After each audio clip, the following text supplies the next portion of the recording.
দিনের বেলায় আকাশকে নীল দেখায় কেন, এবং সূর্যোদয় সূর্যাস্তের সময় সূর্যকে লাল দেখায় কেন, এরকম নানা প্রশ্ন কিন্তু আমাদের মনের মধ্যে আসে।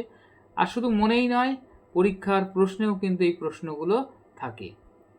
আজকে আমরা জানার চেষ্টা করব তারই উত্তর। আর তার জন্য আমাদের আজকে পড়তে হবে আলোর যে বিশেষ ধর্ম, তার নাম হলো আলোর বিক্ষেপণ। তো আমরা শুরু করছি আজকের ক্লাস আলোর বিক্ষেপণ। আর তোমরা আর দেরি না করে একটি লাইক দিয়ে ক্লাসটি দেখতে শুরু করে দাও। যারা নতুন আছো তারা অবশ্যই চ্যানেলটি সাবস্ক্রাইব করে রাখো। তো চলো শুরু করা যাক আলোর বিক্ষেপণ কী জিনিস। তো প্রথমে আমরা জানবো যে এই আলোর বিক্ষেপণ কি। এই হচ্ছে সূর্য, আর এই হচ্ছে পৃথিবী, এবং পৃথিবীর চারপাশে রয়েছে বায়ুমণ্ডল। এবং এই বায়ুমণ্ডলের মধ্যে কি রয়েছে, বিভিন্ন গ্যাসীয় উপাদান রয়েছে, যেমন ধরো নাইট্রোজেন আছে, অক্সিজেন আছে, কার্বন ডাইঅক্সাইড আছে। এছাড়া রয়েছে প্রচুর ধূলিকণা, এছাড়া রয়েছে প্রচুর জলীয় বাষ্পের কণা। এই যে কণাগুলো আছে, এই সূর্যের আলো যখন পৃথিবীর বায়ুমণ্ডলে প্রবেশ করছে, তখন এই কণাগুলো সূর্যের আলোকে শোষণ করছে। কারা শোষণ করবে? যাদের আকার এই সূর্য থেকে আগত আলোক রশ্মির তরঙ্গ দৈর্ঘ্যের আকারের কাছাকাছি হবে, সেই সমস্ত অণুগুলো বা সেই সমস্ত কণাগুলো সূর্যের এই রশ্মি থেকে শক্তি শোষণ করে এবং তা পুনরায় তরঙ্গের আকারে চারিদিকে ছড়িয়ে দেয়। অর্থাৎ একটা কণা, সে যার আকার হচ্ছে তরঙ্গ দৈর্ঘ্যের আকারের কাছাকাছি হবে, এ কী করলো, সূর্যের আলো শোষণ করলো এবং তারপরে সেটাকে তরঙ্গের আকারে চারিদিকে ছড়িয়ে দেয়।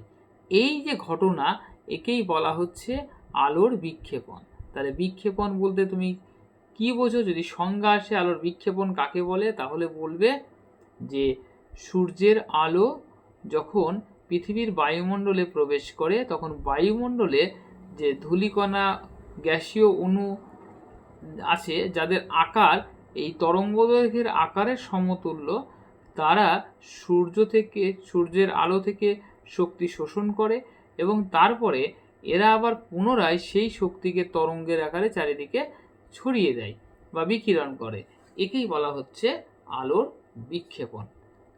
ওকে, এবার এই বিক্ষেপণ হতে গেলে অবশ্যই মনে রাখবে যে তরঙ্গদৈর্ঘ্য, এই কণাগুলোর আকার যেন তরঙ্গ দৈর্ঘ্যের আকারের সমতুল্য হয়। মানে যদি কণাগুলোর আকার অনেক বেশি বড় হয়, তাহলে কিন্তু বিক্ষেপণ হবে না।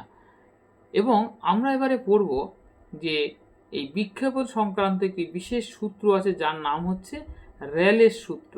আর এই সূত্রটি জানার পরেই আমি প্রথমেই যে প্রশ্নগুলো রেখেছিলাম, তার উত্তর কিন্তু এই সূত্রটির মধ্যেই লুকিয়ে আছে। তো আমরা পড়ব বিজ্ঞানী র্যালের সূত্র। খুব ইম্পর্টেন্ট সূত্র, বিভিন্নভাবে কিন্তু এখান থেকে প্রশ্ন আসে। র্যালের সূত্র বলা হচ্ছে যে এই যে বিক্ষেপণের ফলে যে তরঙ্গ পাওয়া যাচ্ছে, যার তীব্রতা হচ্ছে আই, বিক্ষেপণের তীব্রতা যদি আই হয়, তাহলে আই ইজ প্রপোর্শনাল টু 1/λ⁴। অর্থাৎ তরঙ্গ দৈর্ঘ্য যদি ল্যামডা হয়, তাহলে বিক্ষেপণের তীব্রতা আলোর তরঙ্গ দৈর্ঘ্যের চতুর্থ ঘাতের ব্যস্তানুপাতিক। এটাই হচ্ছে র্যালের সূত্র। কি বলবে? বিক্ষেপণের তীব্রতা আলোর তরঙ্গ দৈর্ঘ্যের চতুর্থ ঘাতের ব্যস্তানুপাতিক। অর্থাৎ বলে লিখবে আই ইজ প্রপোর্শনাল টু 1/λ⁴। এবার আমরা আসছি এই সূত্রটাকে একটু ব্যাখ্যা করা যাক। যে বর্ণের তরঙ্গ দৈর্ঘ্য বেশি হবে, যেমন ধরো লাল বর্ণের তরঙ্গ দৈর্ঘ্য সব থেকে বেশি আর বেগুনি বর্ণের তরঙ্গ দৈর্ঘ্য সব থেকে কম। এখন যখন এই তরঙ্গ, আমরা দেখছি তীব্রতাটা তরঙ্গ দৈর্ঘ্যের চতুর্থ ঘাতের ব্যস্তানুপাতিক, তাহলে লালের ক্ষেত্রে কী হবে? বিক্ষেপণের তীব্রতা যেহেতু তরঙ্গ দৈর্ঘ্য বেশি, তাহলে বিক্ষেপণের তীব্রতা সব থেকে কম হবে। অর্থাৎ লাল আলোর ক্ষেত্রে বিক্ষেপণের তীব্রতা কিন্তু সব থেকে কম হবে, আর বেগুনির ক্ষেত্রে বিক্ষেপণের তীব্রতা সব থেকে বেশি হবে। এইবারে চলো আমরা যে প্রথমে যে প্রশ্নটা রেখেছিলাম, প্রথমে কি বলেছিলাম যে দিনের বেলায় আকাশ কেন নীল দেখায়। তার কারণ হচ্ছে যে এই যে বিক্ষেপণের তীব্রতা আমরা দেখলাম তরঙ্গ দৈর্ঘ্যের চতুর্থ ঘাতের ব্যস্তানুপাতিক, তাহলে যেহেতু বেগুনির ক্ষেত্রে বিক্ষেপণের তীব্রতা সব থেকে বেশি, তাহলে আমাদের আকাশকে কি দেখা দরকার ছিল? নীল না দেখে বেগুনি দেখার দরকার ছিল। কিন্তু বেগুনি অপেক্ষা নীল বা যেটা আমরা স্কাই ব্লু দেখি, এইটা কিন্তু আমাদের চোখে বেশি সংবেদনশীল। সেই কারণেই আমরা কিন্তু আকাশকে নীল দেখি। তাহলে কি বলবে? অ্যান্সারটা এভাবে বলবে যে আমরা জানি র্যালের সূত্র অনুসারে, প্রথমে উত্তরটা এভাবে বলবে যে আকাশ নীল দেখার কারণ হচ্ছে আলোর বিক্ষেপণ। ফার্স্ট লাইনটা এটাই লিখবে, আকাশ নীল দেখার কারণ হচ্ছে আলোর বিক্ষেপণ। তাহলে ব্যাখ্যা না করতে পারলেও কিন্তু তুমি কিছুটা নাম্বার পেয়ে যাবে, 2 থাকলে 1 নাম্বার বা হাফ নাম্বার পেয়ে যাবে। প্রথমে এই লাইনটা লিখে দিলে, তারপরে লিখবে যে আমরা জানি র্যালের সূত্র থেকে আমরা জানি যে আলোর বিক্ষেপণের তীব্রতা তরঙ্গ দৈর্ঘ্যের চতুর্থ ঘাতে ব্যস্তানুপাতিক, অর্থাৎ I is proportional to lambda to the power 4। এরপরে যেটা লিখবে যে যেহেতু লালের তরঙ্গ দৈর্ঘ্য সব থেকে বেশি এবং বেগুনির তরঙ্গ দৈর্ঘ্য সব থেকে কম, ফলে বেগুনির ক্ষেত্রে এই বিক্ষেপণের তীব্রতা সব থেকে বেশি হয়। কিন্তু বেগুনি অপেক্ষা নীল আমাদের চোখে বেশি সংবেদনশীল বলে আমরা আকাশকে নীল দেখি। ব্যাস, কমপ্লিট অ্যান্সার। পরবর্তী যে প্রশ্নটা আমি বলেছিলাম সেটা হচ্ছে যখন সূর্য অস্ত যাচ্ছে বা সূর্য যখন ওঠে তখন সূর্যকে কেন কি দেখায় না, তখন সূর্যকে লাল দেখায়। চলো এইটার একটু কারণটা আমরা জেনে নিই। তো ধরো মনে করো এই হচ্ছে তোমার পৃথিবী, ওকে। এবার যখন সূর্য, এই হচ্ছে দিগন্ত রেখা, ওকে, এই হচ্ছে দিগন্ত রেখা। যখন এক মিনিট, এবার দেখো সূর্য যখন ওঠেনি আর কি, উদয় বা অস্ত হচ্ছে, তখন দিগন্ত রেখার নিচে থাকে। কিন্তু আমরা আকাশে এইখানটায় সূর্যকে দেখি বা অস্তগামী সূর্যকে আমরা এইখানে দেখি এবং লাল দেখি। কেন দেখি বলো তো? তার কারণ হচ্ছে খুব সহজ।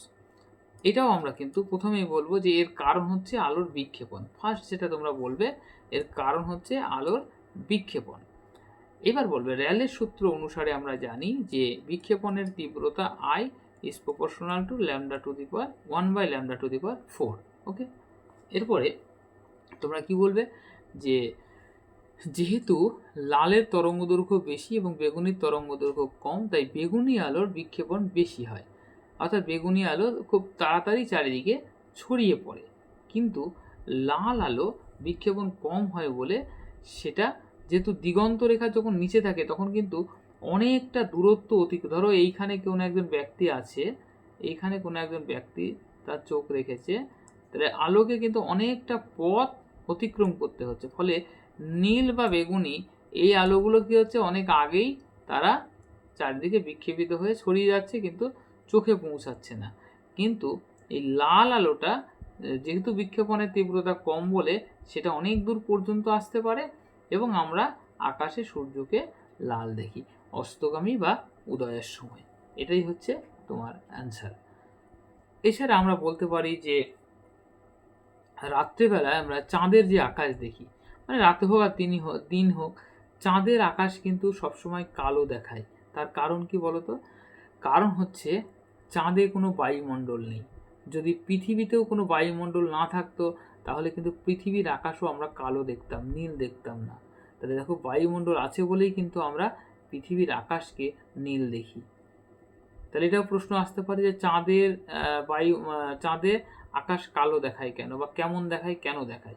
তো তোমরা বলবে চাঁদের আকাশকে আমরা কেমন দেখি না, কালো দেখি। কারণ কি? চাঁদে যেহেতু বায়ুমণ্ডল নেই। তো এই হচ্ছে আজকের ক্লাসের টোটাল বিষয়বস্তু। আমরা বিক্ষেপণ সম্পর্কে ডিটেলস আলোচনা করলাম। আশা করি তোমরা ক্লাসটা বুঝতে পেরেছো। ভিডিওটা ভালো লাগলে অবশ্যই লাইক করবে, বন্ধুদের মধ্যে প্রচুর শেয়ার করে দাও এবং তোমার মন্তব্য বা তোমার মতামত বা তোমার কোনো প্রশ্ন থাকলে সেটা অবশ্যই কমেন্ট বক্সে জানাও। Thank you. পরের ভিডিওর জন্য আমরা অপেক্ষায় থাকবো।